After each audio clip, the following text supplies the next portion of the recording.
Welcome to the update. I'm Eleanor Quirk. The Gin community will come together today for a vigil to honour teenager Phoebe Bishop. Human remains believed to be the 17-year-old were found in bushland near the Queensland town. Her housemates have been charged with her murder.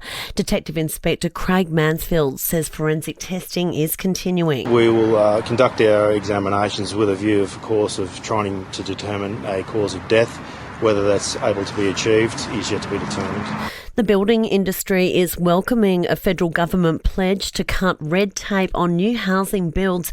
It comes as Housing Minister Claire O'Neill promises to remove barriers holding up construction, including the use of new methods like modular homes.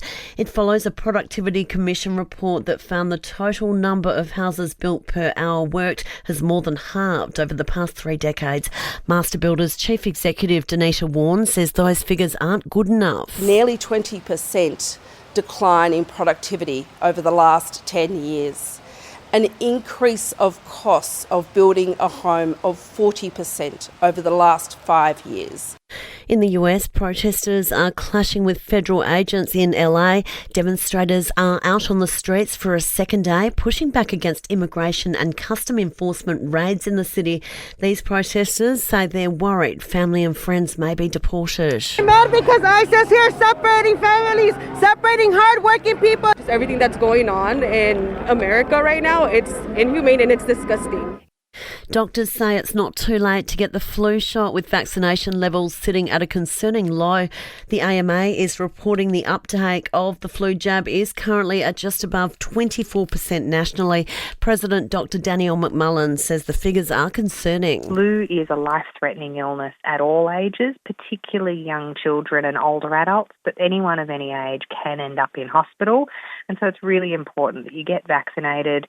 And Prince William has interviewed Sir David Attenborough, who's marking World Ocean Day with the new documentary. The pair have discussed the dire state of the world marine ecosystem, highlighted in the film to be released this week. The Prince also quizzing the naturalist about the advances in underwater exploration. And interestingly, David, do you reckon there are things down there we've never seen? Do you think there's things no human has ever seen before? Beyond question. Which I think is fascinating. Wonderful. We're in the situation now when, in fact, it's possible to go into places where nothing like you has ever been there before. Yeah. Sport and entertainment are next. To sport in NRL, the Broncos snapped a 4-game losing streak to defeat the Titans 44-14. Gold Coast coach Des Hasler says a weak start cost them. The first 40 is probably the most disappointing 40 minutes we've played this year. There's a thing in rugby league where if you look gassed, if you don't front load, if you don't turn up with good energy, we missed the start. And we just chased again for that first 40. We were pretty disappointing. We missed a jump, we really did. And the Swans bounced back from their massive loss last week to claim victory over Richmond. The final score at the MCG, 80 to the Tigers, 36.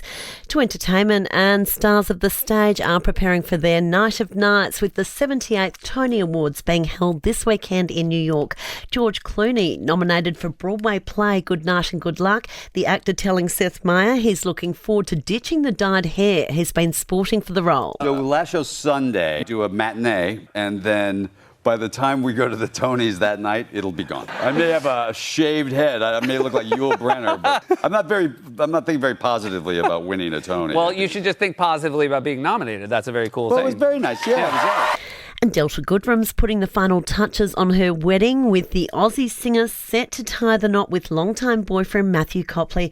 The extravaganza, set to run over several days, will be held in Malta within weeks. And that's the latest from the Nova Podcast team. We'll see you again soon for another episode of The Update.